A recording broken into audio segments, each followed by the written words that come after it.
Visualise करेंगे from sklearn dot data sets import load iris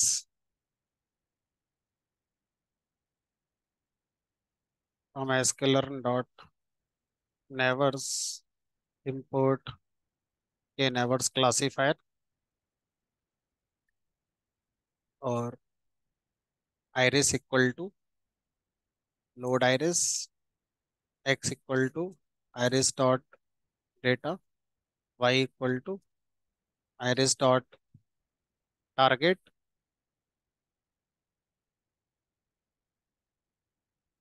उसके बाद मॉडल बना लिया अपना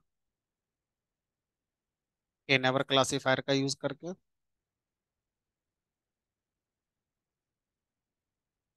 मॉडल को फिट कर दिया, पूरा डेटा दे दिया, कोई ट्रेनिंग टेस्टिंग नहीं करी। फिर प्रिडिक्शन निकाल लिया इस डेटा का, मॉडल डॉट प्रिडिक्ट। उसके बाद एक्स दे दिया। अब क्या करेंगे यहाँ पर, कंफ्यूजन मैट्रिक्स फंक्शन को इंपोर्ट कर लिया sklearn dot matrix import confusion matrix.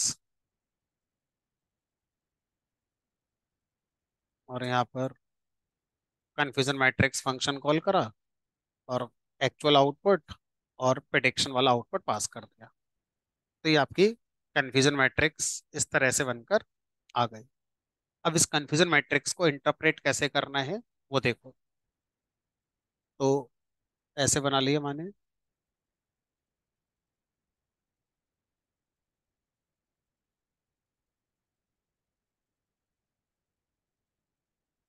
हाँ कर सकते हो, वो तो कर ही सकते हो।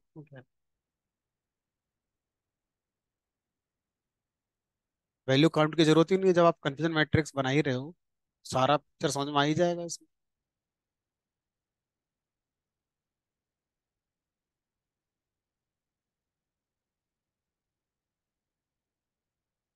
हम मान लो 3 क्लास है मेरे पास, ठीक है। सेतोसा, सेतोसा क्लास है, वर्सी कलर क्लास है, और वर्जिनिका क्लास है।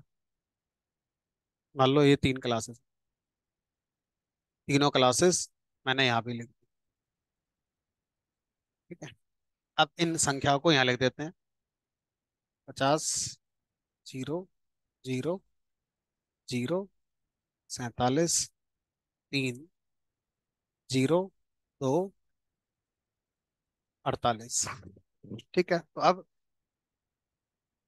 कन्फ्यूजन मैट्रिक्स को समझने के लिए हम क्या करते हैं, किसी एक क्लास को पॉजिटिव मानेंगे। तो मैंने क्या करा, सेतोसा को पॉजिटिव माना, सेतोसा क्लास को पॉजिटिव क्लास माना, ठीक है।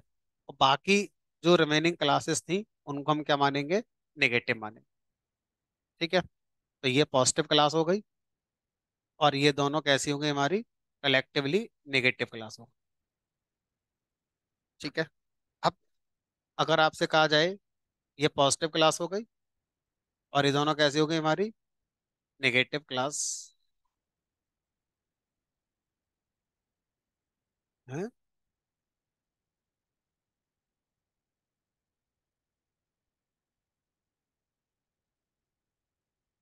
इसमें क्या करना होगा, हमें हर क्लास को एक बार पॉजिटिव मानना है और बाकियों को नेगेटिव मानना है।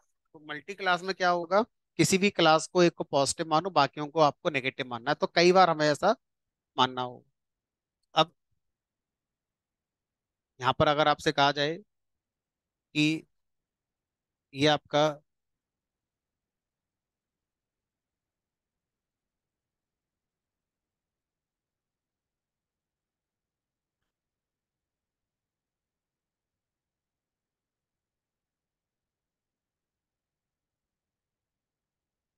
ये एक काम करते हैं, जैसे हम कल कर रहे थे उसी मैनर में ही अपना लेके चलते हैं, ठीक है। तो जो आप कह रहे हैं वैसा ही मैंने कर दिया। तो जो पहले आएगी उसे नेगेटिव मान लेते हैं।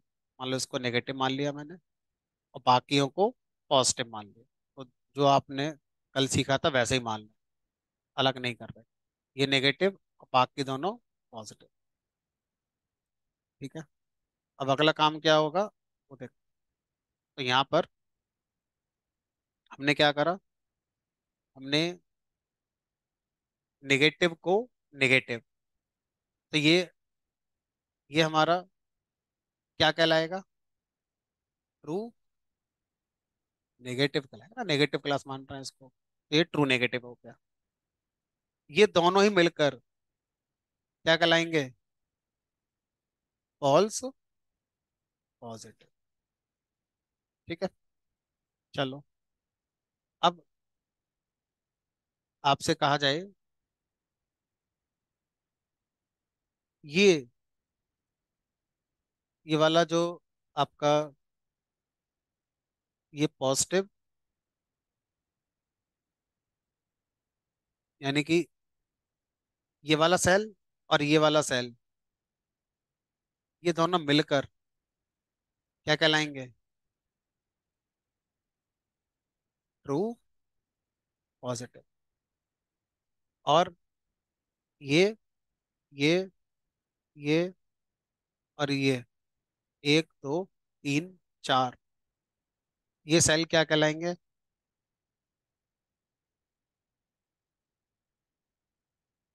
False negative. चेक करो, ये वाला सैंपल, ये दोनों थे पॉजिटिव में एक्चुअल में, और प्रिडिक्शन में किसके दे दिए, नेगेटिव क्लास के। ये दे दिए किसके, नेगेटिव क्लास के। यानी कि सिर्फ ये दोनों होंगे, ये दोनों हो गए फॉल्स नेगेटिव। और ये क्या कहलाएगा, चारों ही ट्रू पॉजिटिव कहलाएंगे। सही कह रहे हैं, ये चारों ही क्या कहलाएंगे, ट्रू पॉजिटिव कहलाएंगे। चारों ही ट्रू पॉजिटिव कहलाएंगे। ठीक है। तो इस तरह से इसको इंटरप्रेट हमें यहाँ पर करना होगा। अब आसान तरीका इसका मैं ये बताता हूँ कि ये क्लास सतोसा यानी क्लास जीरो, ये क्लास वन, ये class two, class zero, class one, class two. अब मैं आपसे कहूँ कि प्रिसिशन ऑफ क्लास जीरो निकालो, बताओ। Precision of a class is equal to true prediction of that class by model. कितने हैं, 50, divided by total prediction of that class by model. यानी कि दिस थिंग, ये टोटल प्रिडिक्शन है भाई, ये एक्चुअल है ट्रेनिंग में, और ये आपका प्रिडिक्शन है। तो कितना हो गया, 50/50।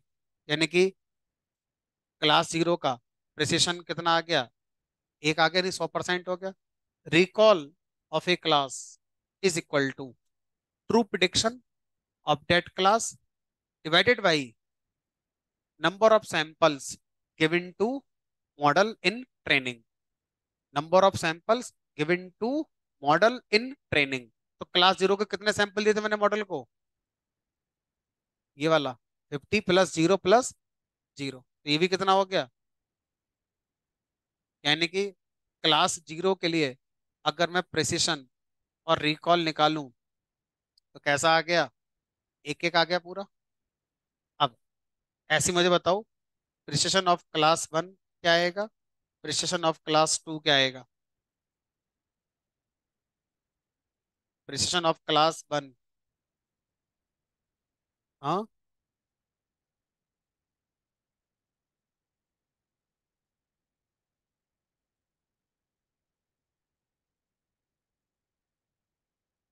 बताओ, प्रिसिशन ऑफ ए क्लास कैसे निकालते हैं, true prediction of that class. तो मुझे बताओ क्लास वन के ट्रू प्रिडिक्शन कहाँ है, हाँ, तो संख्या क्या है उसकी,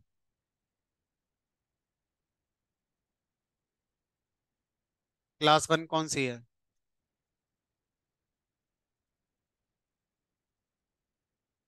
047 2 में ये बताओ, ट्रू प्रिडिक्शन क्लास वन का कौन है? ये है, ये है, ये है, तीनों है।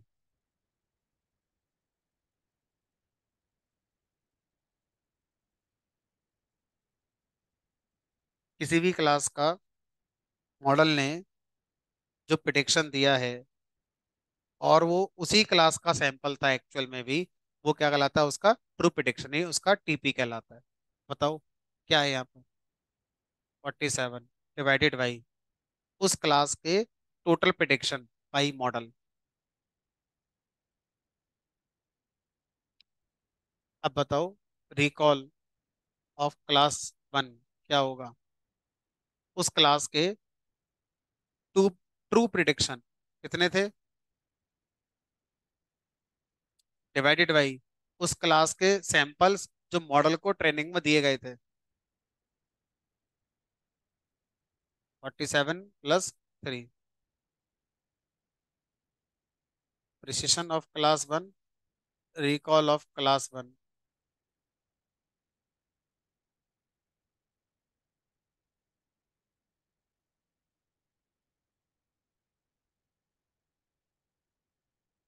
अब बताओ, रिकॉल या प्रिसिशन ऑफ क्लास टू क्या होगा और रिकॉल ऑफ क्लास टू क्या होगा?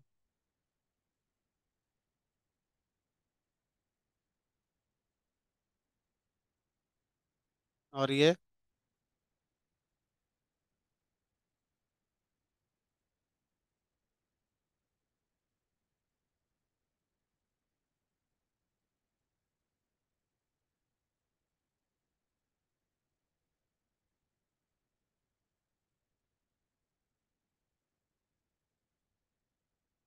अब अगर मैं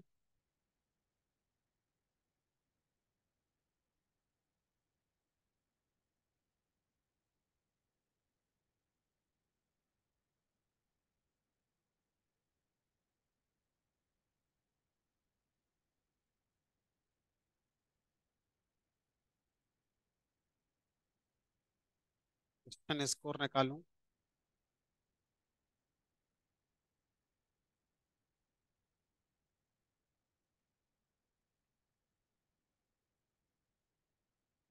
आ गया। प्रिसिशन क्लास जीरो का 1, क्लास वन का 95 और क्लास टू का 94। रिकॉल,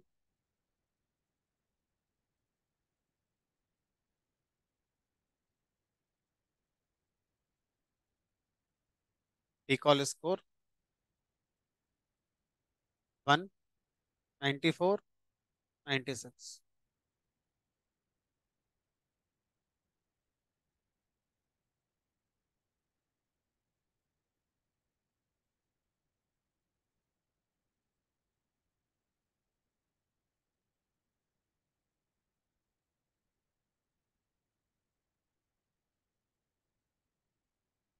कहाँ है? चलो देखो, एरर दिखाओ कहाँ है।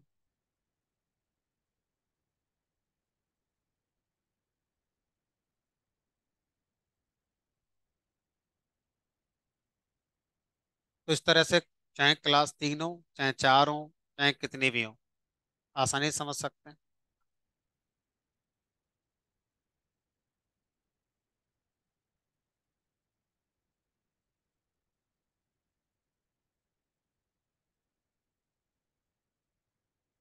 उसमें कंफ्यूजन मैट्रिक्स को 3 बनाना पड़ेगा हर क्लास की अलग अलग।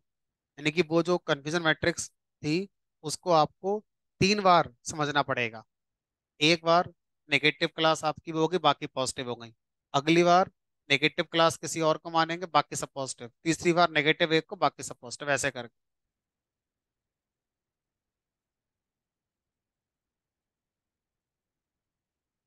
हाँ, जहां भी एर जो बची हुई क्लास है वो सारे ऐड हो जाएंगे अब। देखो,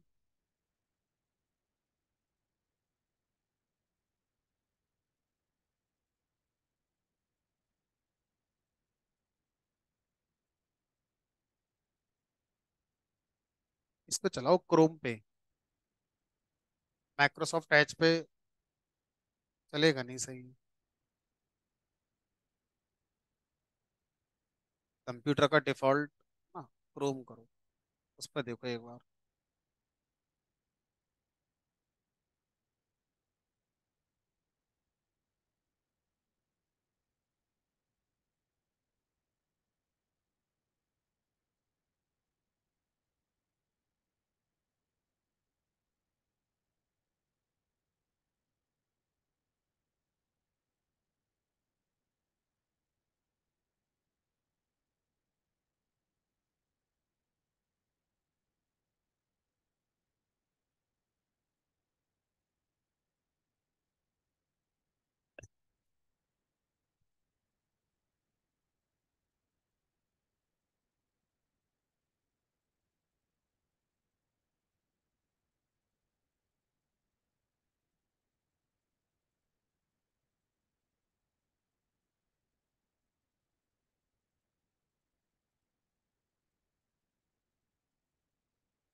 इंडिविजुअल।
यहाँ से चला के देखो एनाकोंडा फॉर्म्स।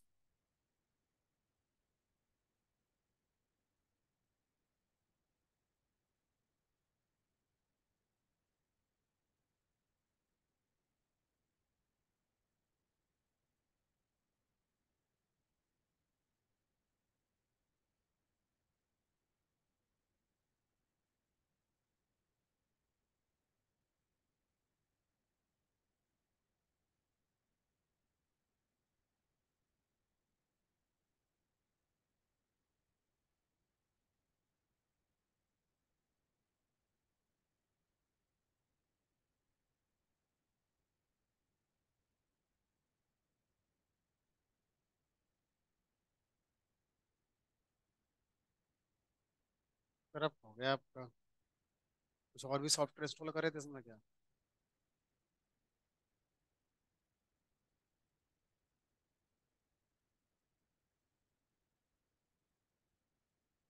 एनाकोंडा अनइंस्टॉल करके दोबारा करना पड़ेगा तभी चलेगा।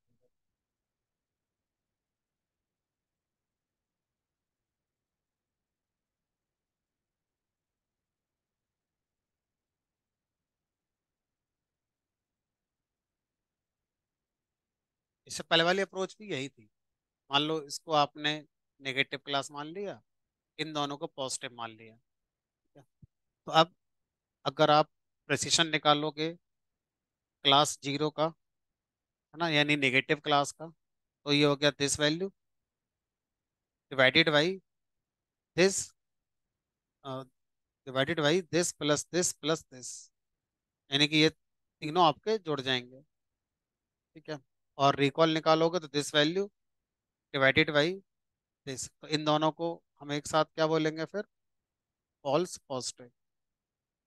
और इन दोनों को हम लोग क्या बोलेंगे? गलती से नेगेटिव क्लास के आ गए थे पॉजिटिव, तो अब फार्मूला आपका वही हो रहेगा, दिस वैल्यू, यानी कि ये हो गया आपका ट्रू नेगेटिव, ट्रू नेगेटिव। तो जीरो क्लास के लिए अगर हम फोकस कर रहे हैं, तो जीरो क्लास का प्रेसिशन कैसे निकालेंगे? ट्रू नेगेटिव डिवाइडेड बाई क्या हो जाएगा? True negative plus false negative. और अगर रिकॉल निकालेंगे तो true negative divided by true negative plus false positive. तो एक ही बात पड़ रही है। अब अगली बार में आप क्या करोगे? मान लो इसको नेगेटिव क्लास आपने मान लिया, और ये नेगेटिव क्लास हो गई आपकी, बाकी दोनों पॉजिटिव हो गई। ठीक है, तो ये ट्रू नेगेटिव हो गया। अब ये ट्रू नेगेटिव है, तो ट्रू नेगेटिव, उसके बाद अगर इसका वो निकालना है प्रिसीशन, तो अब ये वैल्यू प्लस ये वैल्यू डिवाइडेड बाई ये तीनों वैल्यू। अब बताओ, ये जो हमारी दोनों वैल्यू हैं, ये क्या कहलाएंगे इसके लिए? ये दोनों सैंपल थे किस क्लास के? पॉजिटिव के, लेकिन किसके इसने प्रिडिक्ट कर दिए? नेगेटिव। तो ये हो गया एफ एन, ये आपका हो गया एफ एन। इसी तरह से हम कन्फ्यूजन मैट्रिक्स को 3 बार विजुलाइज करेंगे।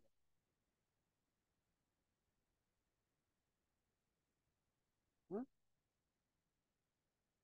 तो हर क्लास का अलग अलग निकाल रहे हैं ना हम, तो सेम ही आएगा। जो अभी हमने यहाँ पर निकाला है वही तो सेम है, वो अलग तो ना।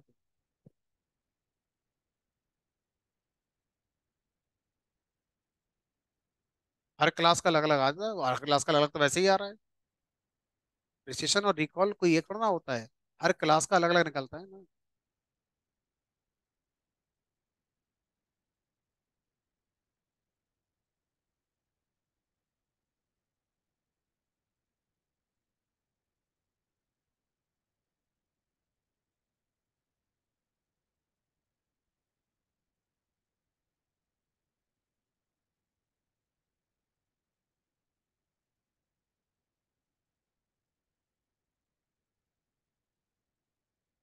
हाँ, जिसको अलग रखा है उसको फोकस करेंगे फिर,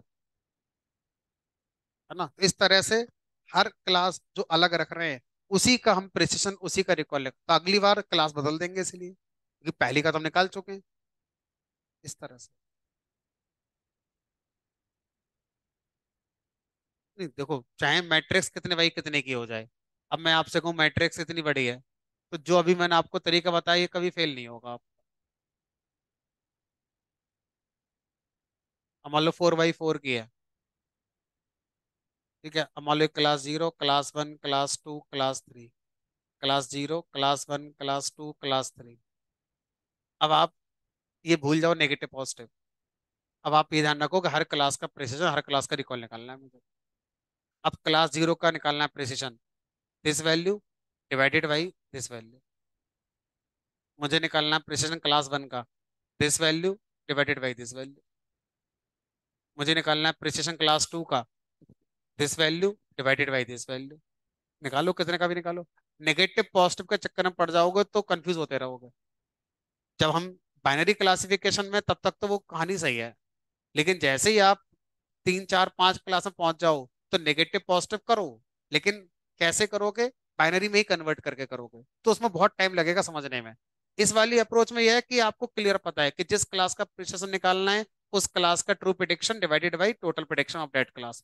रिकॉल निकालना है किसी क्लास का, मान लो क्लास 2 का रिकॉल निकालना है, this value divided by this value. किसी का भी निकालो, कोई दिक्कत नहीं आएगी, बट एकदम क्लियर रहता है, कहीं कोई कंफ्यूजन नहीं होगा इसमें।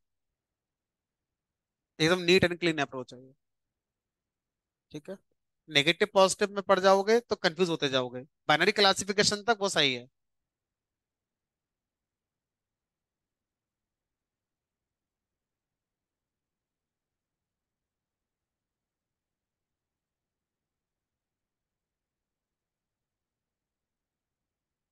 कौन? हाँ, सिंथेटिक सिंपल जो स्मूथ टेक्निक है वो तो अनबैलेंस्ड को बैलेंस करने की टेक्निक है, वो तो करेगा ही करेगा।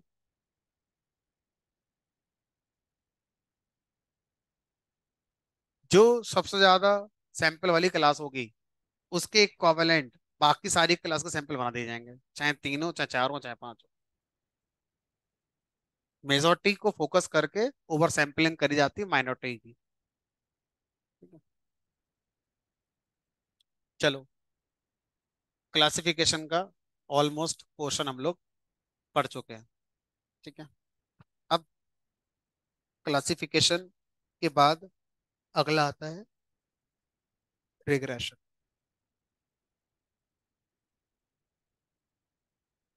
रिग्रेशन का मतलब होता है कि आप क्या करेंगे, जो टारगेट है वो कोई भी रियल वैल्यू आपका होगा। Target is a real value. Target की क्लास आपकी नहीं होती है। ठीक है। अब एग्जाम्पल, मैंने इंपोर्ट करा डेटा एक।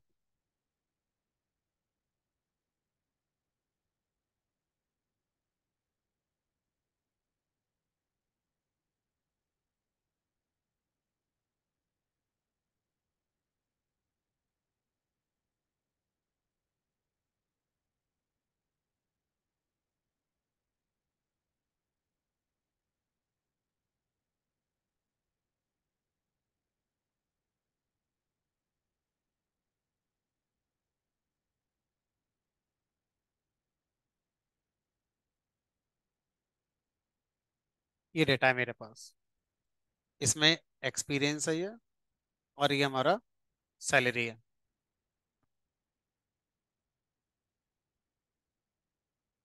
तो अब रिग्रेशन के लिए जो हम अपना डेटा लेकर आते हैं, मॉडल ट्रेन करते हैं, तो हम लिखते हैं यहाँ पर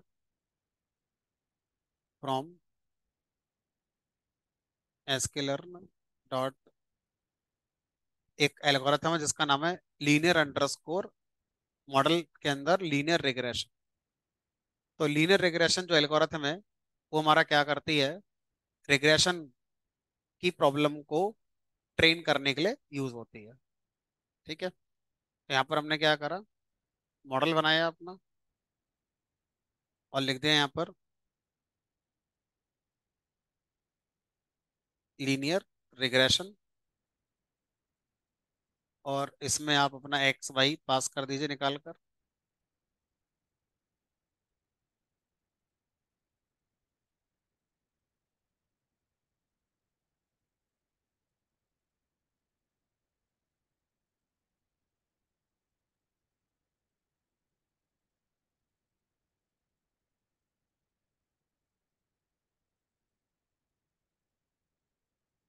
मॉडल को फिट कर दीजिए।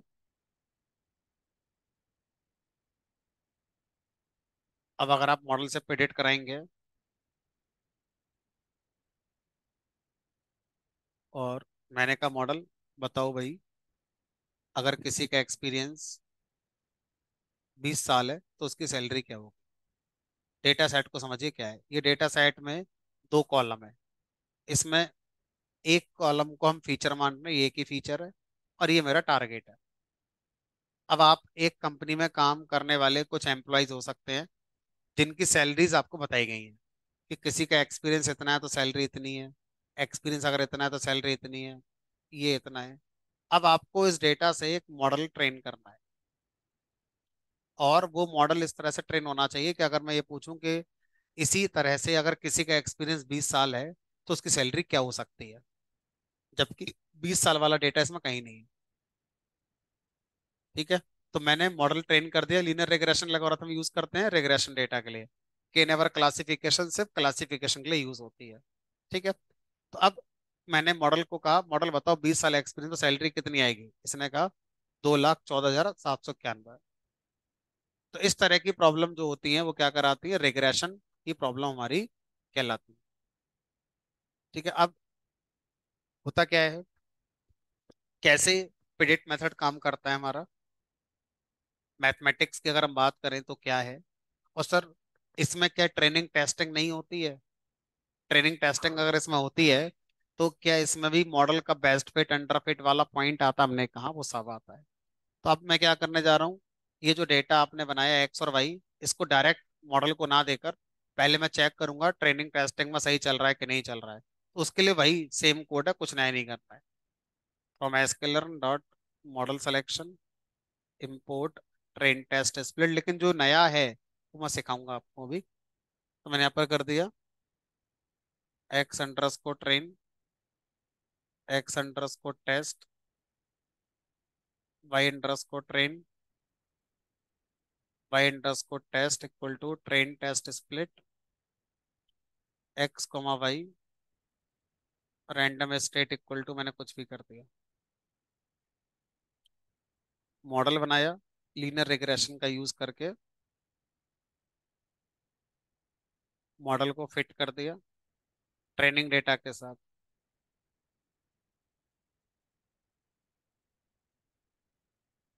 अब रिग्रेशन मॉडल में जब हम लोग जाते हैं तो एक्यूरेसी स्कोर नहीं निकालते। Confusion matrix, F1 score, precision score, recall score, ये सिर्फ और सिर्फ क्लासिफिकेशन में निकलते हैं। रिग्रेशन में ये सब आपका नहीं निकलता है। तो रिग्रेशन में क्या निकलता है? रिग्रेशन में एक स्कोर होता है जिसका नाम है R स्क्वायर, या R2 के नाम से भी इसको प्रोनाउंस करते हैं। तो R2 स्कोर या R स्क्वायर आप निकालते हैं। तो वो कैसे निकालेंगे? यहाँ लिखेंगे फ्रॉम एस्केलर्न डॉट मैट्रिक्स इम्पोर्ट। अच्छा, मान लो मैं नहीं पता था, मैंने तो एक्यूरेसी स्कोर ही निकाल दिया। तो मैंने क्या करा? प्रिडिक्शन करा ट्रेनिंग का, प्रिडिक्शन अंडर स्कोर train, model dot predict x under स्कोर ट्रेन, और यहाँ पर प्रिडिक्शन कर दिया टेस्ट का, मॉडल डॉट प्रिडिक्ट,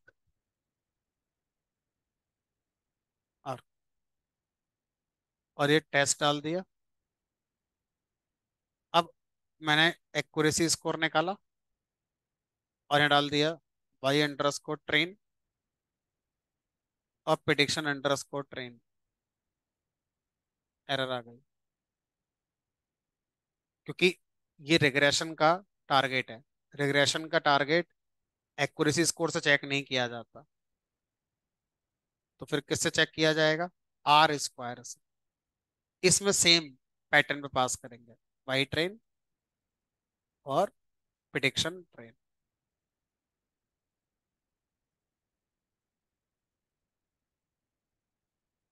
आगे इसको ऐसे ही आप किसका निकालोगे? R स्क्वायर किसका निकालोगे? टेस्टिंग का, y test prediction under score. Feature scaling नहीं है अभी। अब क्या करो, इस प्रोग्राम को आप बनाओ विद फीचर स्केलिंग। मैंने बना दिया। अब इस प्रोग्राम को आपको फीचर स्केलिंग के साथ बनाना है। बना के देखो, ये थोड़ा इम्प्रूव हो जाएगा आपका स्कोर। सेम करो, फीचर स्केलिंग करो, फिर ट्रेनिंग। फीचर स्केलिंग में कोई डिफरेंस नहीं है, जो आप तक हमने सीखा था सेम वही तरीका यूज करना है। ठीक है, फीचर स्केलिंग करो, लीनियर रिग्रेशन का मॉडल दोबारा बनाओ, और उसके बाद फिर से ट्रेनिंग टेस्टिंग का प्रेडिक्शन करो, फिर R2 स्कोर निकल कर देखो, डिफरेंस शायद आपको फील होगा। निकालो, मैं आता हूँ 5 मिनट में भी।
अब बनाओ इसे स्केलिंग के साथ। पड़ रहा है सिंगल फीचर अगर हमारे डेटा में है तो शायद स्केलिंग का बहुत ज्यादा इम्पैक्ट कोई नहीं पड़ता। ठीक है। अब मान लीजिए यहाँ पर मैं प्रिडिक्शन कराता हूँ मॉडल से, मॉडल डॉट प्रिडिक्ट, और यहाँ पर अपना सिंगल फीचर पास करा, मान लो 15, कह रहा है 1,67,000 आएगी।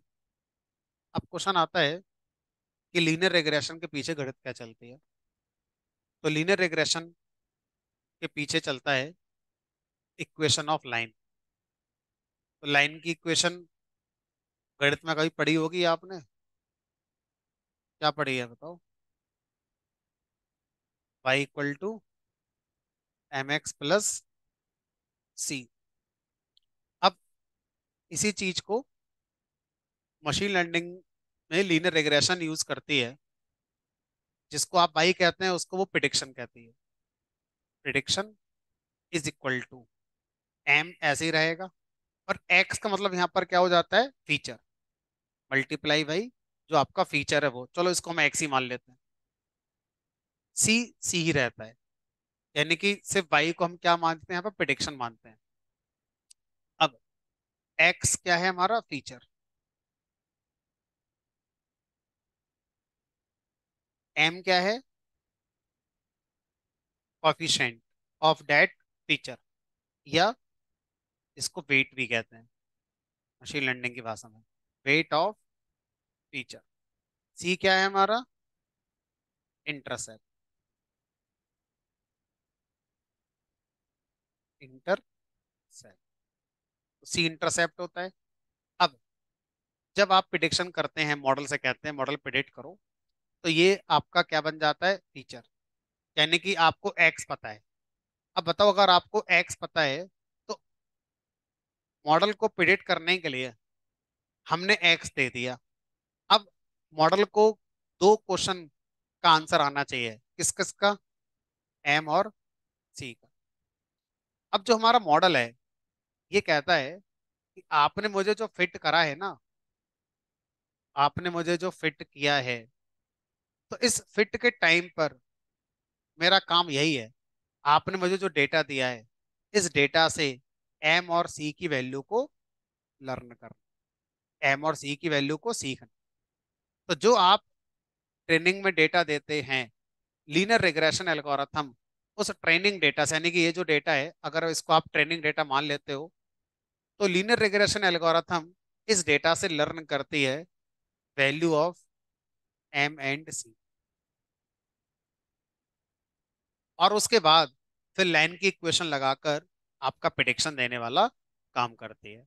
एम जो आपने डेटा से सीखा, उसके बाद एक्स, एक्स की वैल्यू क्या आएगी, एक्स की वैल्यू जो आपने फीचर दिया था प्रिडिक्ट कराने के लिए वो हो गया, सी ये हो गया। हाँ, सारी प्रिडिक्शन के लिए एम और सी क्या होगा, फिर कांस्टेंट हो जाएगा। हर बार एक्स आप बदलो, जैसे अब मैं आपसे कहूं कि भाई 15 के अलावा 20 साल में बताओ, तो इसके लिए भी प्रिडिक्शन जो आया होगा उसमें एम और सी की वैल्यू वही होंगी जो मॉडल ने ट्रेनिंग डेटा से सीखी है।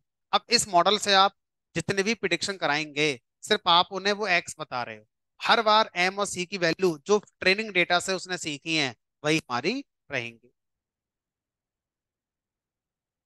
एम और सी की वैल्यू हम मॉडल से पूछ सकते हैं बिल्कुल, और हम खुद भी करेंगे। देखो, तो अगर हम मॉडल से पूछूं, मॉडल बताओ आपने एम और सी की वैल्यू क्या रखी, कैसे पूछेंगे, मॉडल डॉट कॉफिशिएंट अंडरस्कोर। तो मॉडल के अंदर एक प्रॉपर्टी होती है कॉफिशिएंट अंडरस्कोर, एक वेरिएबल है, इससे वो क्या निकालता है, कॉफिशिएंट, यानी कि एम। ये एम की वैल्यू आ गई। और अगर इंटरसेप्ट पूछना है तो ये सी की वैल्यू आ गई। तो ये आपका एम की वैल्यू हो गई, अगर हम उस पॉइंट ऑफ व्यू से देखें तो। फिर आप इसे प्रिंट कराएं या कुछ भी करें, और फिर ये आपका सी की वैल्यू होगी। हाँ, एम सिंगल है, लिस्ट में क्यों आ रहा है, मान लो दो फीचर हो गए तो, फीचर दो भी तो हो सकते हैं, सोचो। अगर मैं आपसे कहूं कि यहाँ पर मेरे पास जो डेटा होता वो ऐसा होता, यहाँ पर उसका एक्सपीरियंस है 2 साल, 3 साल, 5 साल, 6 साल, और ये उसके प्रोजेक्ट्स हैं, उसने अब तक कितने प्रोजेक्ट बनाए हैं, 5 प्रोजेक्ट, 6 प्रोजेक्ट, 10 प्रोजेक्ट, 5 प्रोजेक्ट, और ये सैलरी है। हाँ, तो अब प्रिडिक्शन का फार्मूला क्या हो जाएगा, लाइन के लिए, M1 X1 plus M2 X2 plus C.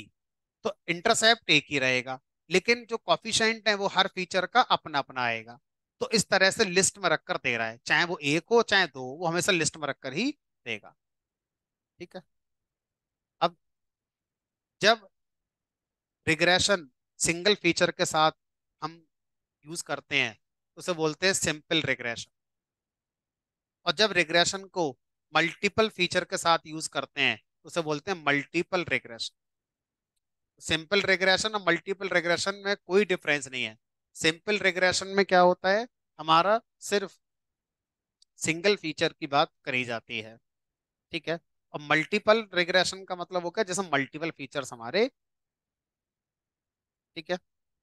अब सर ये बताओ, अगर आपकी बात सच है, अगर हमें एम और सी पता चल गया तो हम खुद निकाल लें।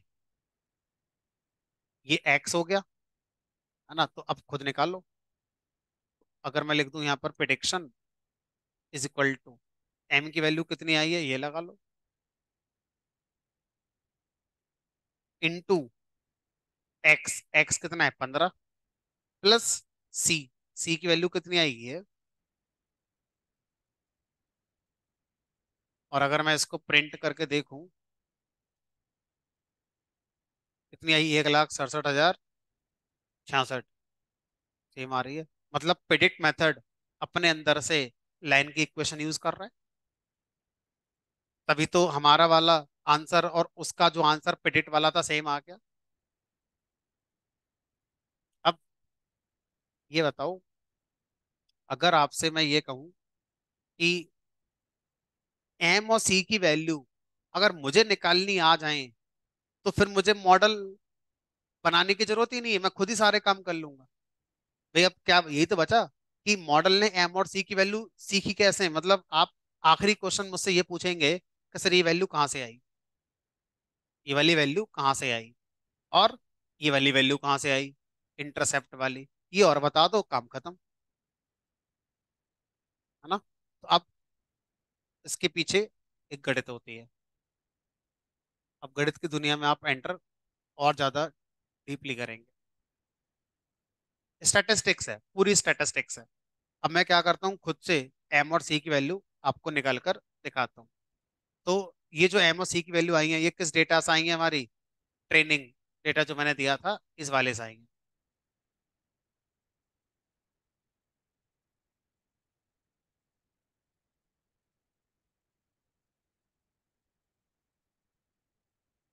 गणित का फार्मूला है, रटना थोड़ा मुश्किल हो जाता है, तो मैंने कहीं सेव कर लिया है। आप इस फार्मूले का यूज करके निकाल सकते हैं। दो तरीके हैं एम और सी की वैल्यू निकालने के। सी को हम कई बार बी भी कहते हैं। ठीक है, सी या बी एक ही बात है। तो एक तरीका तो ये है, दूसरा तरीका ये है। पहले वाले तरीके को हम यूज कर लेते हैं। पहले वाले तरीके में क्या होता है, हमारा जो एक्स के ऊपर बार लगा हुआ है इसको बोलते हैं mean, x mean, y mean. मैं काम करता हूँ और इम्प्लीमेंट करता हूँ।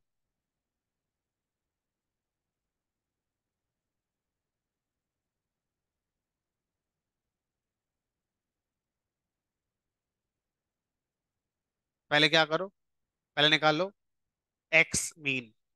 तो हमारा एक्स मतलब एक्स ट्रेनिंग वाला था, एक्स ट्रेन डॉट मीन। मैंने इसको एक वेरिएबल में स्टोर कर लिया, मान लो इसका नाम कर दिया एक्स मीन। ठीक है। और क्या निकालना है, और निकालना है y mean. Y mean equal to जो वाई ट्रेन था इसका मैंने मीन निकाल लिया।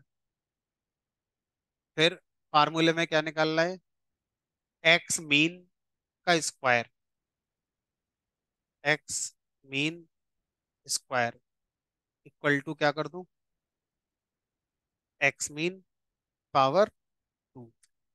फिर वाई, नहीं ध्यान से, एक्स स्क्वायर का मीन, तो क्या निकालो, एक्स स्क्वायर निकालो। एक्स स्क्वायर का मतलब हो गया एक्स ट्रेन की पावर 2, ये एक्स स्क्वायर हो गया। अब जो आया उसका भी क्या निकाल लो, मीन। ठीक है, तो जो रिजल्ट आया उसका भी मीन निकाल लो, X square mean equal to X square dot mean.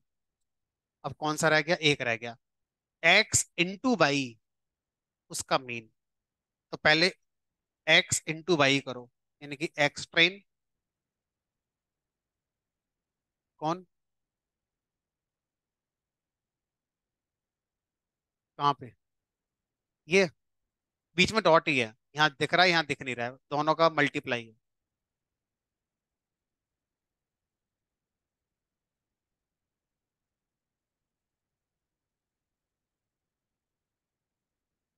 क्या कह रहे हो,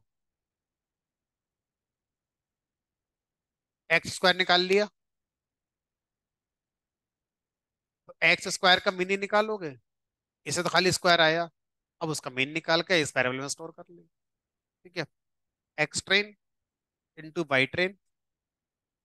अब इन दोनों का भी क्या निकालना है मुझे, इन दोनों का भी मीन। ठीक है, तो पहले x train y train, x y variable बना लिया कोई, फिर एक्स वाई मीन, जो एक्स वाई इंटू मीन। अब ये सब कर लिया, अब थोड़ा देखते हैं। तो अब फार्मूला क्या था, x mean minus x mean into y mean, x mean into y mean, bracket में लिख दो, माइनस क्या था, एक्स वाई मीन, इस पूरे को ऊपर आ गया, भाग कर दो, किससे भाग करनी है, x mean square, x mean square minus x square mean. इससे जो कंप्यूट होकर आएगा वो हमारा एम होगा। सबको सही कराएगा, गलत नहीं हुआ है हमसे तो मैच हो जाएगा, वरना फिर दोबारा दिमाग लगाओ, हो गया गलत। एम की वैल्यू जीरो आई है, देखो कहाँ गलत करा, x train dot mean, y train dot mean, फिर एक्स मीन का स्क्वायर, फिर एक्स स्क्वायर का मीन, एक्स स्क्वायर का मीन, फिर एक्स वाई, यानी एक्स इंटू वाई, और फिर एक्स वाई का मीन। निकाला तो सारा सही है, कहाँ गलत कर दिया, x mean into y mean minus x y mean divided by x mean का स्क्वायर माइनस एक्स स्क्वायर का मीन। लिखा तो सही है, क्या गलत है बताओ, एम की वैल्यू जीरो आ रही है यार हमारे।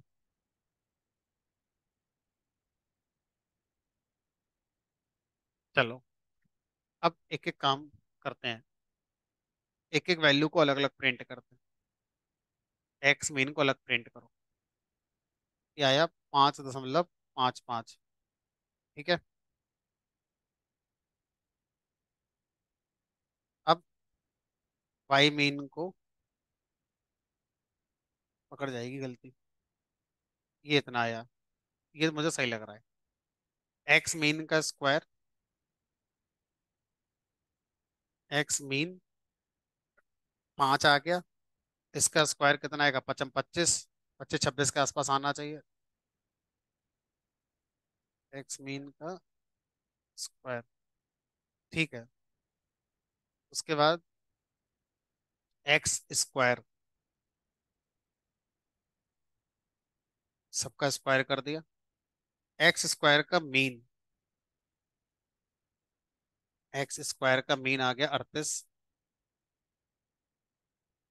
ये भी सही है, फिर एक्स वाई, इसी में गड़बड़ लग रहा है मुझे, यही गड़बड़ हो गया देखो, एक्स और वाई, ये गड़बड़ हो गया। अब क्यों गड़बड़ हुआ है ये एक बार चेक करते हैं। ये हो गया x train into y train.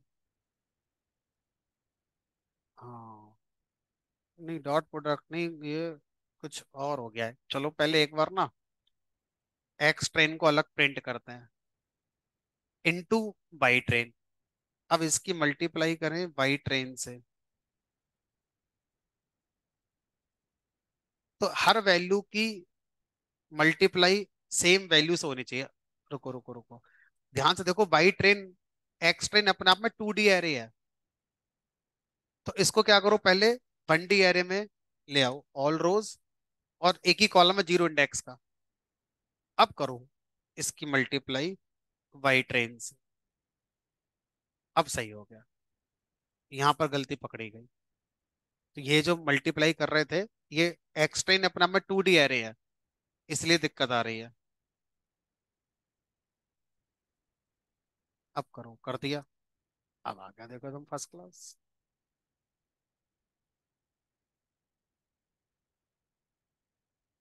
9371। अब सी की वैल्यू निकालो, कैसे आएगी सी की value? By mean minus M into X mean, ये सी की वैल्यू आ गई 26,490। चेक करो, एम की वैल्यू 93 और ये 26,490। आ गया फर्स्ट क्लास। तो अब इसका मतलब ये हो गया कि अगर मैं लीनियर रिग्रेशन एल्गोरिथम का यूज ही ना करूं, तब भी मैं खुद से काम कर लूंगा। लीनियर रिग्रेशन अपने अंदर कैसे काम करती है मेरी समझ में आ गया। लेकिन ये सिंगल फीचर पे तो आसान है समझना, लेकिन जब एक से ज्यादा फीचर हो जाएगा तो बड़ा कॉम्प्लिकेटेड हो जाएगा ऐसे निकालना बार बार। सबके M1, सबके M2, M3 से खुद खुद निकालो, कहाँ तक निकालोगे। लेकिन एक आइडिया लग गया कि हाँ, कि लीनियर रिग्रेशन एल्गोरिथम रिग्रेशन के लिए मॉडल ट्रेन करती है, और प्रिडिक्शन करने के लिए फिर लाइन की इक्वेशन का यूज करती है। ठीक है, जिसमें एम और सी की वैल्यू उसे निकालनी है, और एम और सी की वैल्यू निकालने के लिए वो स्टैटिस्टिक्स का ये जो कॉन्सेप्ट है मेन मीन वाला, इसका यूज करती है। न्यूरल नेटवर्क से पहले ऐसे ही होता था। ये टेक्निक ठीक ठाक है अगर आपका डेटा साइज में कम है, लेकिन अगर आपका डेटा साइज में बहुत ज्यादा है, तो लीनियर रिग्रेशन का ये तरीका फेल हो जाता है, और फिर उसमें न्यूरल नेटवर्क लगते हैं। वो क्या है वो सब जब आगे पढ़ोगे तब देखेंगे। क्लासिफिकेशन से आसान है, मतलब देखो ये तो आपका अपना पॉइंट ऑफ व्यू है। आप आसान बोलोगे, मुश्किल बोलोगे, क्या बोलोगे, वो आप पे डिपेंड करेगा कि आप क्या कहना चाह रहे हो। बाकी ऐसा नहीं है कि चीजें आसान है या मुश्किल है। नंपाई आना चाहिए, पांडास आना चाहिए। नंपाई पांडास आता है तो पढ़ लोगे, नहीं आता तो नहीं पढ़ोगे। अब आप देखो ना, 44 में 5 बच्चे हैं, कितने परसेंट हैं? 4 × 32, 4 × 36, 4 × 40, 12 × 4 = 48, 12%। 90%, 88% एबसेंट है क्लास में।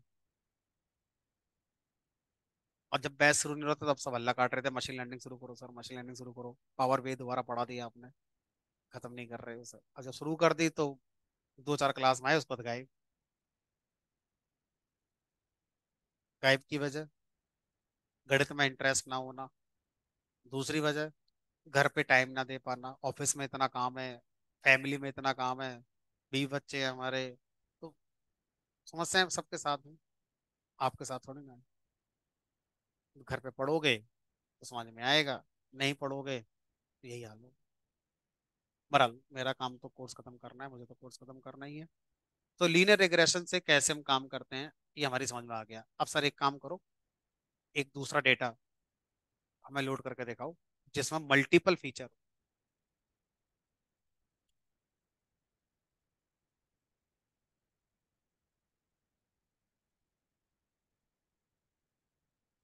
एक है salary underscore two variable dot CSV।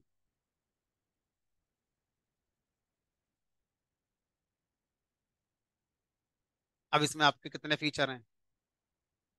2। Experience और जेंडर और सैलरी। लेकिन सर इस बार पहले आपको क्या करना पड़ेगा, जेंडर फीचर को इनकोड करना पड़ेगा। क्योंकि सोचो, ये x1, ये x2, तो इसकी मल्टीप्लाई इसके कॉफिशिएंट से हो जाएगी। इसकी मल्टीप्लाई कैसे हो जाएगी, इसकी मल्टीप्लाई तो हो ही नहीं सकती। इसका मतलब फीचर न्यूमेरिक तो होना ही चाहिए, क्लासिफिकेशन में हो चाहे, क्योंकि पीछे गणित चलती है। गणित का मतलब गुणा भाग स्क्वायर स्क्वायर रूट ये सब निकलते रहते हैं। ये तभी निकलेंगे जब नंबर होंगे। ठीक है, तो अब मैं फटाफट कर देता हूँ, टाइम नहीं लगाते ज़्यादा। D f dot gender is equal to d f dot gender dot map, और मैंने यहाँ पे मैप कर दिया ईमेल। ईमेल को मैंने जीरो कर दिया, और मेल को मैंने बंद कर दिया।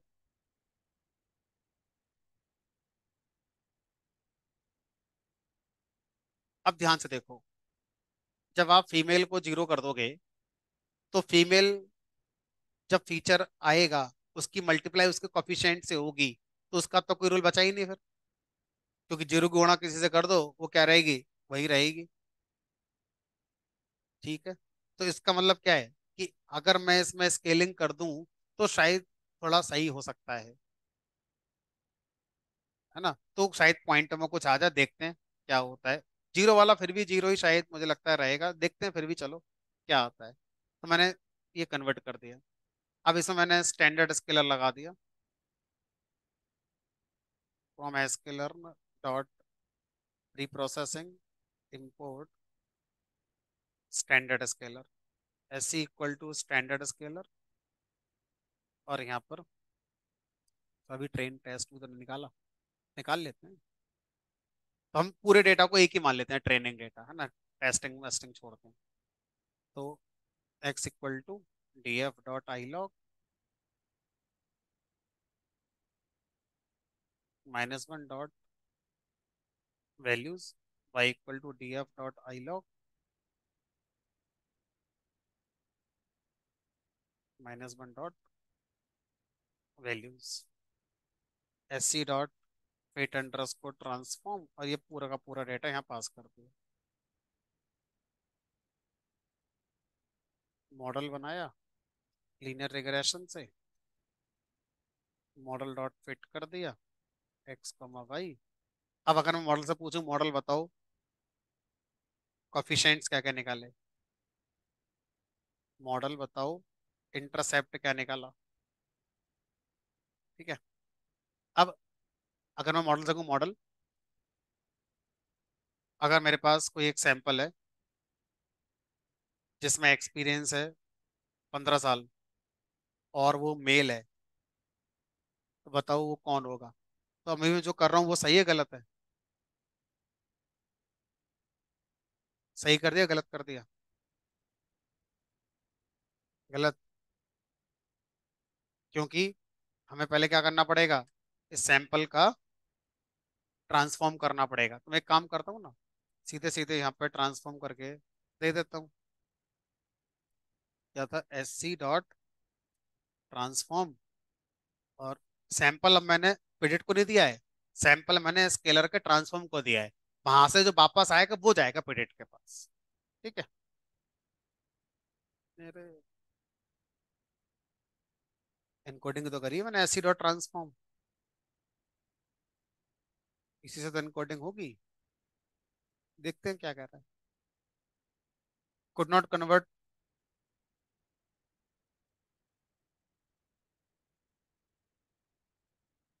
अच्छा अच्छा अच्छा अच्छा, ये रह गया। तो एक काम करते हैं, मान लेते हैं मेल की जगह पर सीधे सीधे क्या लिख देते हैं, यहाँ पर वन लिख देते हैं। ठीक है, क्यों एक लाइन और ज्यादा लिखें, सही है। और अगर यही चीज मैं करूं फीमेल के लिए,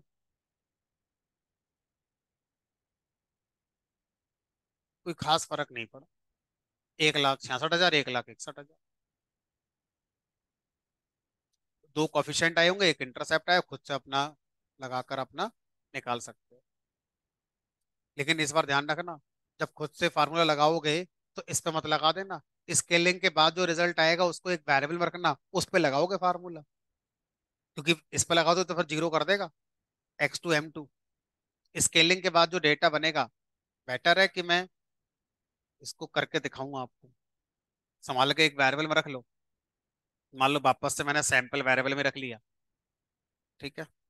और अब ये सैंपल दो इसको, ठीक है। तो अब अगर मैं प्रिंट करके दिखाऊं कि सैंपल में क्या रिजल्ट आया था, क्या आया था, दिस वैल्यू और दिस वैल्यू, जीरो नहीं है अब वो। तो जब भी आप लेवल इनकोडिंग करें तो जीरो से देना शुरू करते हैं, तो जिसको जीरो मिला है, जब वो आएगा तो वो उसको ओवरऑल जीरो कर देगा। भाई हम रिग्रेशन में मल्टीप्लाई कर रहे हैं कोफिशिएंट से, ठीक है। चलो, अब अगर आपसे कहा जाए कि सर यहाँ तक तो सारी कहानी सही है, समझ में आ भी गई, अब मॉडल को हम चेक कैसे करें कि बेस्ट फिट में है या हमारा अंडर फिट है या ओवर फिट है। तो इस बार हम एक्यूरेसी स्कोर क्या चेक करेंगे, R स्क्वायर। ट्रेनिंग और टेस्टिंग के बीच में वही वेरिएंस बायस सब कुछ सेम चलेगा, कहीं कोई डिफरेंस आपका नहीं आएगा। लेकिन इस बार मॉडल को चेक करने के लिए एक टर्म और आता है जिसका नाम है लॉस। तो आपको क्या निकलेगा, आपको रिग्रेशन के मॉडल के लिए एक टर्म और दिया जाता है जिसको हम क्या बोलते हैं, लॉस कहते हैं, ठीक है। तो रिग्रेशन के कई सारे हमारे पास क्या होते हैं, लॉस फंक्शंस होते हैं, लॉस फंक्शंस इन रिग्रेशन। तो एक हमारा कहलाता है एरर, एक कहलाता है मीन एब्सोल्यूट एरर, एक कहलाता है mean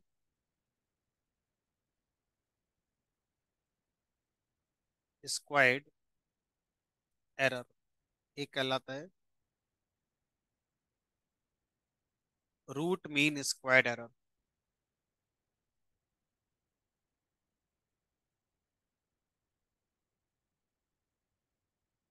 mean absolute error, mean squared error, root mean squared error, यही है, बाकी एटसेट्रा लगा।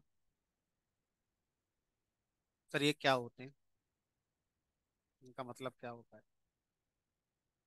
तो अब मेरे पास जो एक्चुअल वाई था वो ये था, ये किन किन सैंपल का वाई था, इन वाले का था, जिनका एक्स ये है, मतलब एक्सपीरियंस ये है, जेंडर ये है, एक्सपीरियंस ये है, जेंडर ये है। तो इस वाले सैंपल का एक्चुअल वाई ये था, इस वाले सैंपल का एक्चुअल वाई ये था। अब मैं क्या करता हूँ, मॉडल से कहता हूँ मॉडल प्रिडिक्ट करो इसी एक्स का, मतलब इसी एक्स का प्रिडिक्शन करो, ठीक है। तो क्या आ गया यहाँ पर हमारा, ये आ गया। तो अब ये बताओ, अगर मैं आपसे कहूँ ये आउटपुट और इस आउटपुट में क्या डिफरेंस है, ये क्या है, ट्रेनिंग डेटा का ही प्रिडिक्शन, अनसीन डेटा का प्रिडिक्शन नहीं, ट्रेनिंग डेटा का ही प्रिडिक्शन। और बाई में क्या रखा हुआ है, ट्रेनिंग डेटा का एक्चुअल आउटपुट। अब जो लॉस टर्म आता है वो अब शुरू होता है, ठीक है। तो यहाँ पर कंफ्यूजन मैट्रिक्स नहीं होती, यहाँ पर हम क्या चेक करते हैं, लॉस वगैरह चेक करके मॉडल के बारे में और बेटर बता सकते हैं। तो एक आता है जिसको हम बोलते हैं,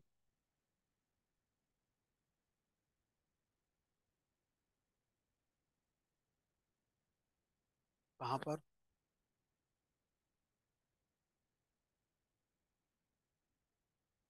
जब आप सिंगल फीचर पे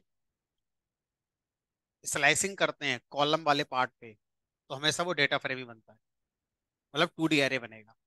और अगर कॉलम वाले पार्ट में सिंगल कॉलम सेलेक्ट कराए तो वो आपका सीरीज बनेगा। सिंगल फीचर, सिंगल फीचर अगर डेटा फ्रेम में रख के डॉट वैल्यूज लगाओगे तो 2D एरे बनेगा, क्योंकि डेटा फ्रेम पे आपने लगाया डॉट वैल्यूज। और अगर आपका सिंगल फीचर आपके पास सीरीज था, उस पर डॉट वैल्यूज लगाया तो नंपाई 1D एरे बनेगा।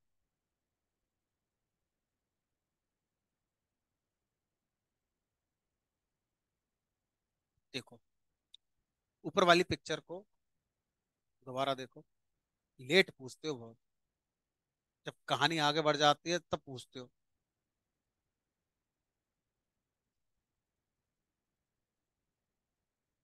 अब फिर से मुझे एक खेल करना पड़ेगा, चलो यहाँ पर आ गए। अब मैंने यहाँ पे लिखा df.ilog colon comma -1 dot values, values हटा दो। रिजल्ट किस में आ रहा है? डेटा फ्रेम में आ रहा है। भले सिंगल फीचर है, बट मैंने रिजल्ट डेटा फ्रेम में लिया है। अब डेटा फ्रेम पे डॉट वैल्यूज लगाएंगे तो 2D एरे बनेगा। अगर मैं सिंगल फीचर को कॉलम पे स्लाइसिंग ना लगाकर डायरेक्ट फैच करता है ऐसे करके कि भाई मुझे सबसे पहला वाला फीचर दे दो, तो अब ये सीरीज बनकर आएगा। तो सिंगल फीचर अगर आप कॉलम वाले पार्ट पे एग्जैक्ट उसकी पोजीशन लिखते हैं तो सीरीज बनकर आता है। लेकिन अगर उस पर आपने स्लाइसिंग कर दी और स्लाइसिंग से भले ही वो सिंगल ही निकल कर आया, तो डेटा फ्रेम ही बनेगा फिर।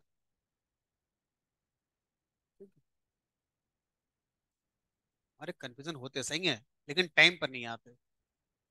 चलो अब यहाँ देखो, यहाँ पर ये वाई और ये वाई प्रिडिक्शन, एक बार दोबारा चेक कर लें बदल तो नहीं है कहीं।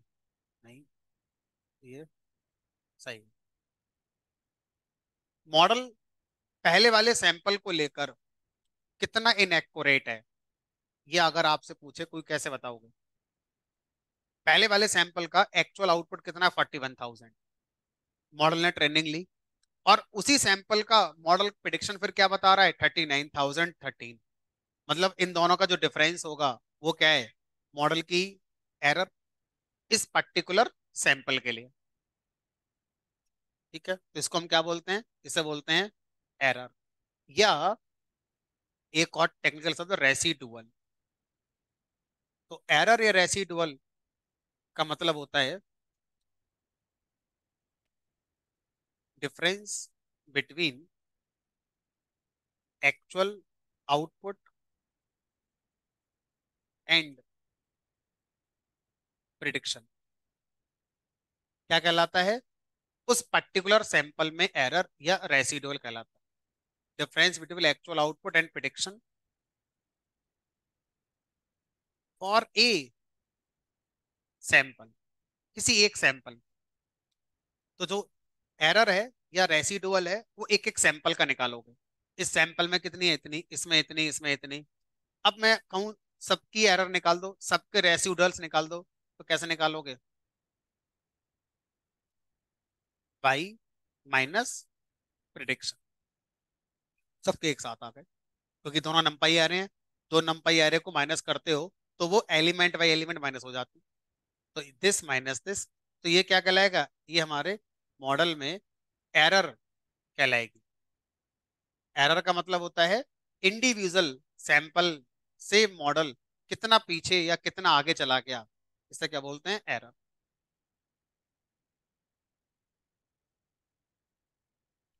अब अगर मैं आपसे कहूं एक एक सैंपल की एरर ना बताकर पूरे मॉडल में एरर बता दो कितनी है, तो क्या मन करेगा? एवरेज लेने का मन करेगा? एवरेज ले लेते हैं। हमने कहा एवरेज लेने से पहले जोड़ना पड़ेगा।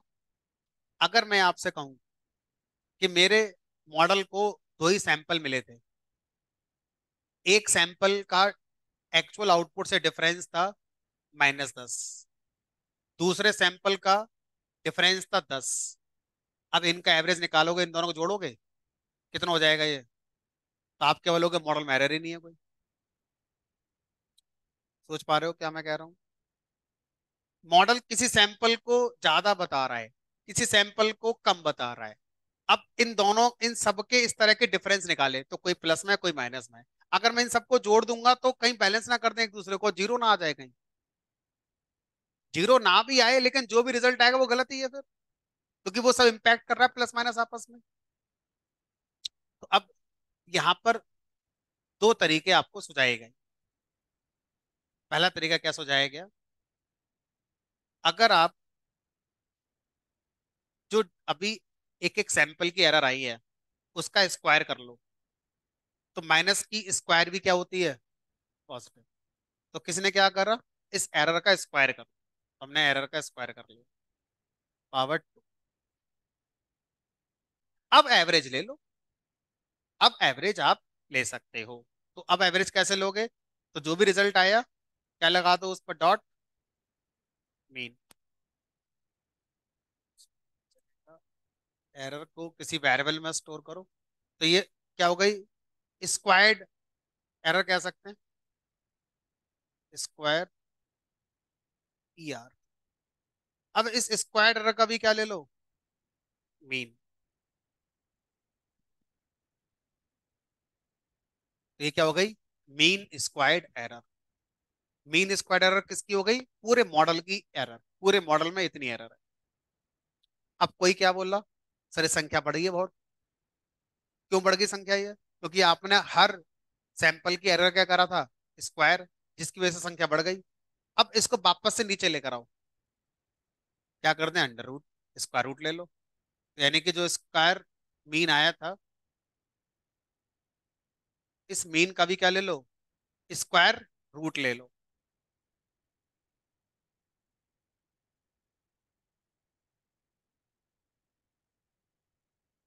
स्क्वायर रूट निकालने के लिए मैन्युअली आपको इंपोर्ट करना पड़ेगा numpy एज np, और ऐसे लिखना पड़ेगा np dot S Q R T,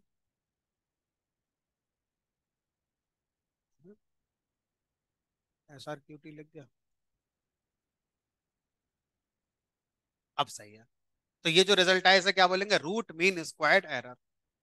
root mean squared error को शॉर्ट में क्या बोलते हैं, RMSE, root mean squared error. ठीक है।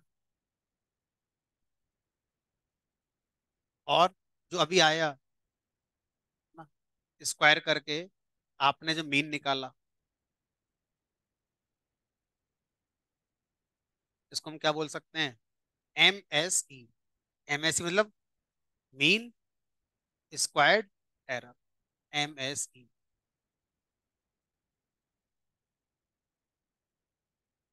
ये हो गया। तो MSE और RMSE एक ही बात है। MSE का स्क्वायर रूट ले लो तो RMSE बन जाता है, नंबर छोटा हो जाता है। तो पूरे मॉडल का अगर मैं लॉस देखना चाहूं, तो मॉडल का लॉस या तो MSE से आप बताते हो या RMSE से बताते हो, एक ही बात है। अच्छा, किसी एक इंसान ने ये भी कहा कि भाई आपका जो डिफरेंस आया था, जिसमें नेगेटिव पॉजिटिव थी, तो आप डर रहे थे कि इनको जोड़ने पर डिसबैलेंस ना हो जाए, आपका डर खत्म कर देते हैं, नंबर छोटा भी रहेगा और डर भी खत्म हो जाएगा। इनका मोड ले लो, मोड वैल्यू यानी एब्सोल्यूट वैल्यू ले लो। तो कैसे लें एब्सोल्यूट वैल्यू, ABS फंक्शन में इसको पास कर दो। अब सबके सब नंबर नंबर आ गए, साइन सब कट गए। अब तो एवरेज ले सकते हो। हमने कहा अब सही है, तो हमने क्या करा, एब्सोल्यूट वैल्यू ले ली हर सैंपल के एरर की, और फिर क्या निकाल दिया इनका, मीन। हाँ? नहीं, कॉन्टेक्स्ट में बदलेगा। हम सिर्फ भाई ये बताओ, आप इस जगह रहते हो, इस ये वाला जो मॉल है, ये 4 किलोमीटर दूर है, ये पीछे की तरफ है, और ये 2 किलोमीटर दूर है। तो किसी ने कहा -2 किलोमीटर है यहाँ से, ये यहाँ से 4 किलोमीटर है, आपने कहा माइनस का मतलब ही नहीं है, डिस्टेंस तो हमेशा कितनी होती है, प्लस में ही होती है। तो अगर मैं दो चीजों के बीच का गैप निकाल रहा हूँ, तो गैप में माइनस प्लस का कोई सेंस नहीं है, गैप मतलब डिस्टेंस ही है वो भी। ठीक है, वो वाली कहानी हो गई। अब यहाँ पर मैंने जो निकाला, क्या निकाला, मीन निकाला, किस चीज का, एब्सोल्यूट वैल्यूज का मीन निकाला। एम ए ई से क्या बोलते हैं, M A E, mean absolute error. तो जब हम रिग्रेशन का मॉडल बनाते हैं, तो रिग्रेशन के मॉडल में हमारा ऑब्जेक्टिव क्या रहता है, लॉस को कम लाना। कौन सा लॉस कम लाना, कोई सा पकड़ लो। एक कम होगा तो सारे ही कम होंगे, क्योंकि सब निकाले जो जाते हैं वो सब एक ही तरीके से निकाले जाते हैं। उसी कॉन्टेक्स्ट में कम होगा। अगर मैं आपसे कहूं एम ए ई मेरा 10 आया है, तो उसी रेशो में आर एम एस ई कम हो जाएगा, उसी रेशो में एम एस ई भी कम हो जाएगा। तो रिग्रेशन मॉडल का जो ऑब्जेक्टिव है वो ये, टू मिनिमाइज द लॉस।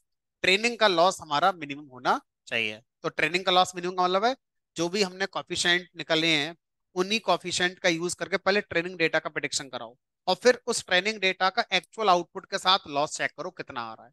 वो कम से कम आना चाहिए, वो अच्छे कॉफिशिएंट माने जाएंगे। अब मान लो कोई एक और एल्गोरिथम आ गई, मान लो ये तो होगी लीनियर रिग्रेशन, मान लो एक एल्गोरिथम और आ गई, उसने कहा भी हमारा भी अपना तरीका है, हम उस स्टैटिस्टिक्स मीन वीन का चक्कर नहीं लगाते, हम कोई और तरीका यूज करेंगे।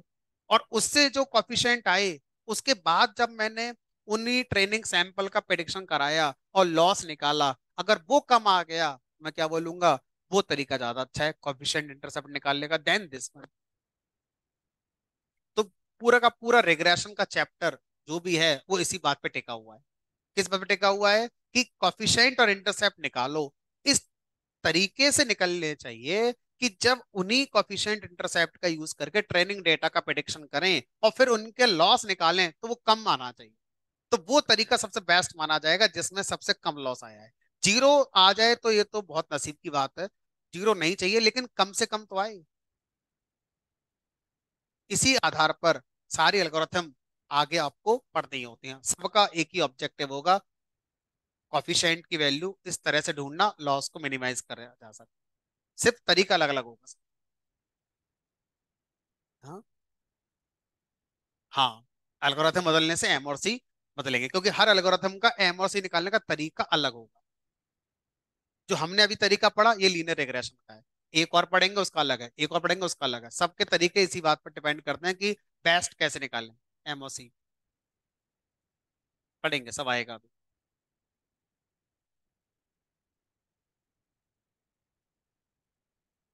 अब सर ये खुद ही निकालने पड़ेंगे, हमने कहा नहीं, एस्केलर्न कह रहा है हमसे कह दो, हम निकाल देंगे, क्यों परेशान हो रहे हो। फ्रॉम एस्केलर्न डॉट मैट्रिक्स इंपोर्ट, कौन कौन, हमने कहा मीन एब्सोल्यूट एरर नाम से ही फंक्शन, और हमने कहा मीन स्क्वायर्ड एरर नाम से फंक्शन है, नहीं दिख रहा है, दो के फंक्शन है बस। इन दोनों को तो आप इनसे निकाल सकते हो, मीन एब्सोल्यूट एरर के पास गए, इसमें वाई और प्रिडिक्शन पास कर दिया, जो हमारा है वही आया 2144। और एक है mean squared error, y comma prediction, same 6 7 1 5 9 8, ऊपर भी हमारा यही आया था। आरएमएसई का कोई तरीका नहीं है, तो जब एमएसई दे दिया तो बस स्क्वायर तो निकालना है, निकाल लोगे अपने आप। तो एसकेलर्न डॉट मैट्रिक्स के अंदर ये लॉस फंक्शन भी होते हैं। इंटरव्यू के अंदर ये बहुत पूछे जाते हैं कि रिग्रेशन के लॉस फंक्शंस क्या होते हैं। आगे जाके न्यूरल नेटवर्क में क्लासिफिकेशन के भी लॉस फंक्शन आते हैं। ठीक है, फिलहाल हम रिग्रेशन से काम चलाएंगे अपना। तो रिग्रेशन के लॉस फंक्शन क्या बताते हैं, मॉडल सही ट्रेन हो गया या नहीं हो गया। सर आर स्क्वायर जो स्कोर होता है, इसको तो हम देखते हैं, लेकिन इससे ज्यादा इंपॉर्टेंट होता है लॉस को चेक करना। आर स्क्वायर अगर आपका अच्छा आ रहा है 95%, और लॉस आपका बहुत ज्यादा है, तो भी मैं ये बोलूंगा मॉडल बेकार है। दो एल्गोरिथम, दोनों का आर स्क्वायर सेम आया 95% 95%, लेकिन दोनों एल्गोरिथम से जब मैंने लॉस निकाला, तो जिसका लॉस कम होगा वो मॉडल मेरा अच्छा बनाया। समझ में आ रही है कहानी क्या चल रही है हमारे यहाँ पर। ठीक है, तो लॉस क्या है ये हमारी समझ में आ गया। इंटरव्यू के अंदर ये बहुत पूछा जाता है कि रिग्रेशन के लॉस फंक्शंस क्या होते हैं। तो आप बताएंगे मीन एब्सोल्यूट एरर होता है, मीन स्क्वायर्ड एरर होता है, रूट मीन स्क्वायर्ड एरर होता है। कोई बोलेगा इंडिविजुअल सैंपल का लॉस कैसे निकालते हैं, इंडिविजुअल सैंपल का एक्चुअल आउटपुट माइनस मॉडल का प्रिडिक्शन, ये डिफरेंस क्या कहलाता है, इंडिविजुअल सैंपल का लॉस, उसको लॉस की जगह पे क्या बोलते हैं फिर, एरर कहते हैं, एरर या रेसिडुअल, एरर या रेसिडुअल।